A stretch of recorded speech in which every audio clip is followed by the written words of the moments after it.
call may be recorded to know how we can improve our services. ನಮಸ್ಕಾರ, ನಿಮ್ಗೆ ಹೇಗೆ ಸಹಾಯ ಮಾಡ್ಲಿ? ನಮಸ್ಕಾರ. ಹೇಳಿ, ತಮ್ಮ ಹೆಸರು ಮತ್ತು ಮೊಬೈಲ್ ನಂಬರ್ ತಿಳಿಸ್ಕೊಡಿ. ನನ್ನ ಹೆಸರು ವಿನಾಯಕ್ ಅಂತ. ಓಕೆ ವಿನಾಯಕ್ ಅವರೇ, ಇದೇ ನಂಬರ್ಗೆ ಮಾಹಿತಿ ಬೇಕಾಗಿದೆಯಾ? ಇದೇ ನಂಬರ್ದು ಮಾಹಿತಿ ಬೇಕಾಗಿತ್ತು. ಇವಾಗ ನಂಗೆ ಒಂದು ಪ್ರಾಬ್ಲಮ್ ಆಗಿದೆ. ಹೇಳಿ ಸರ್, ಏನ್ ಮಾಹಿತಿ ಬೇಕಾಗಿದೆ? ನಮ್ಮ ಮನೆ ಬಂದು ಇಲ್ಲಿ ಇರೋದು ಶ್ರೀನಗರಲ್ಲಿ. ಮೊದ್ಲು ನೆಟ್ವರ್ಕ್ ಎಲ್ಲ ಚೆನ್ನಾಗಿ ಸಿಗ್ತಾ ಇತ್ತು. ಎರಡ್ ಮೂರ್ ಈ ಭಾನುವಾರದಿಂದ ನೆಟ್ವರ್ಕ್ ಸಿಗ್ತಾ ಇಲ್ಲ. ಅದು ಪ್ರಾಬ್ಲಮ್ ಏನಾಗಿದೆ ಅಂದ್ರೆ, ಮನೆ ಮುಂದೆ ಒಂದು ಕೆನರಾ ಬ್ಯಾಂಕ್ ಇದೆ. ಕೆನರಾ ಬ್ಯಾಂಕ್ ಮೇಲ್ಗಡೆ ಒಂದು ಡೊಕೊಮೊ ಟವರ್ ಇದೆ.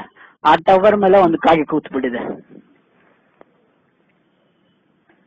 ಆ ಕಾಗೆ ಏನ್ ಮಾಡಿದ್ರು ಹೋಗ್ತಾ ಇಲ್ಲ. ಏನು? ಇವಾಗ ಡೊಕೊಮೊ ಟವರ್ ಇದೆ ಅಲ್ವಾ, ಆ ಡೊಕೊಮೊ ಟವರ್ ಮೇಲೆ ಒಂದು ಕಪ್ಪು ಕಲರ್ದು ಕಾಗೆ ಕೂತಿದೆ. ಆ ಕಾಗೆ ನಾವು ಓಡಿಸಕ್ಕೆ ಆಗ್ತಾ ಇಲ್ಲ. ಇದರಿಂದ ನಮ್ಮ ಅಮ್ಮ ತುಂಬಾ ಬೇಜಾರಾಗಿ ಬಿಟ್ಟಿದ್ದಾರೆ. ಅವ್ರಿಗೆ ಬಟ್ಟೆ ಒಣಗಾಕಕ್ ಆಗ್ತಾ ಇಲ್ಲ. ನನ್ಗೆ ನೆಟ್ವರ್ಕ್ ಸಿಗ್ತಾ ಇಲ್ಲ. ಏನ್ ಮಾಡೋಣ ಹೇಳಿ ಇವಾಗ? ನೀವು ದಯವಿಟ್ಟು ಒಂದು 5-6 ಜನ ಎಕ್ಸಿಕ್ಯೂಟಿವ್ ನ ಕಳಿಸಿ, ಒಂದ್ ದೊಡ್ಡ ಕೋಲ್ ಕಟ್ಟಿ ಕಳಿಸಿ ಅವ್ರ ಕಾಗೆ ಓಡಿಸ್ಲಿ.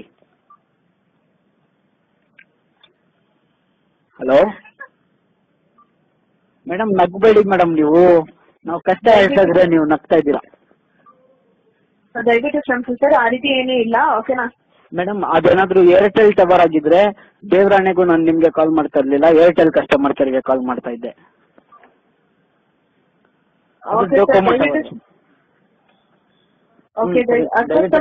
ನಿಮ್ ಡೈಲಾಗ್ ನಾನು ಹೇಳ್ತೀನಿ ನೋಡಿ.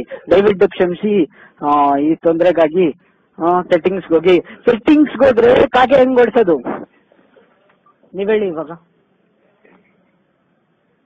ಸರಿ, ಒಂದ್ ಕೆಲಸ ಮಾಡಿ. ಹೇಳಿ ಮೇಡಮ್, ನಾನ್ ಮಾತಾಡಲ್ಲ. ಸರ್, ಆ ಟವರ್ ಮೇಲೆ ಒಂದ್ ಕಾಗೆ ಕೂತಿದ್ರೆ ಆ ರೀತಿ ನೆಟ್ವರ್ಕ್ ಬರದೆ ಹೋಗಲ್ಲ. ಓಕೆನಾ? ನೆಟ್ವರ್ಕ್ ಬರುತ್ತೆ, ಆಮೇಲೆ ಫೋನ್ ಸ್ವಿಚ್ ಆಫ್ ಮಾಡಿ ಸರಿ ನೆಟ್ವರ್ಕ್ ಬರುತ್ತೆ. ಸರಿ, ಇವಾಗ ಬಟ್ಟೆ ಹೆಂಗೆ ಒಣಗಾಕೋದು? ಕಾಗೆ ಇದ್ರೆ ಬಟ್ಟೆ ಹೆಂಗೆ ಒಣಗಾಕೋದು ನಾವು ಇವಾಗ ಟವರ್ ಮೇಲೆ? ನಮ್ದು ಬಟ್ಟೆ ಎಲ್ಲ ಒದ್ದೆ ಆಗಿದೆ. ನಾನು ಅದೇ ಬಟ್ಟೆ ದಿನ ಹಾಕೊಳ್ತಾ ಇದ್ದೀನಿ. ನಮ್ ಫ್ರೆಂಡ್ಸ್ ಎಲ್ಲ ನಂಗೆ ಬೈತಾರೆ, ನಿನ್ನ ಹತ್ರ ವಾಸನೆ ಬರ್ತಿದೆ ಅಂತ.